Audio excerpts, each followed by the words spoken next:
Anil K Thiruvananthapuram നിവാസിയാണ്.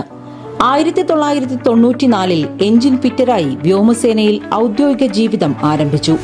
Nagpur, Chandigarh, Guwahati, Coimbatore എന്നീ സ്ഥലങ്ങളിൽ സേവനമനുഷ്ഠിച്ച ശേഷം 2014 വിരമിച്ചു.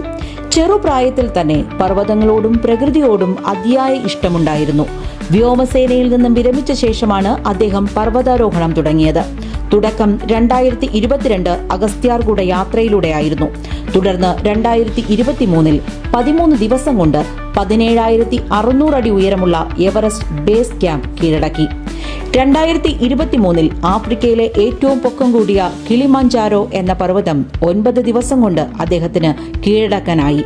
2024 യൂറോപ്പിലെ ഏറ്റവും പൊക്കം കൂടിയ മൗണ്ട് എൽബ്രസ് എന്ന പർവ്വതം 7 ദിവസം കൊണ്ട് അദ്ദേഹം കീഴടക്കി. അദ്ദേഹത്തിന്റെ പർവ്വതാരോഹണത്തിന്റെ ജൈത്രയാത്ര തീരുന്നില്ല. 2025 ഏഷ്യയ്ക്ക് പുറത്ത് ഏറ്റവും പൊക്കം കൂടിയ 22,800 അടി പൊക്കമുള്ള അർജന്റീനയിലെ മൗണ്ട് അക്കോൺകാഗുവ എന്ന പർവ്വതം 21 ദിവസം കൊണ്ട് അദ്ദേഹം കീഴടക്കി. അദ്ദേഹത്തിന്റെ സഹധർമ്മിണി അധ്യാപികയായ ശ്രീമതി സ്മിതയാണ്. 2 മക്കൾ സത്യയും ദേവികയും.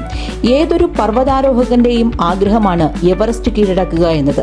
അദ്ദേഹത്തിനും എത്രയും പെട്ടെന്ന് എവറസ്റ്റ് കൊടുമുടി കീഴടക്കാനാകട്ടെ എന്ന് ഞങ്ങൾ ആശംസിക്കുന്നു.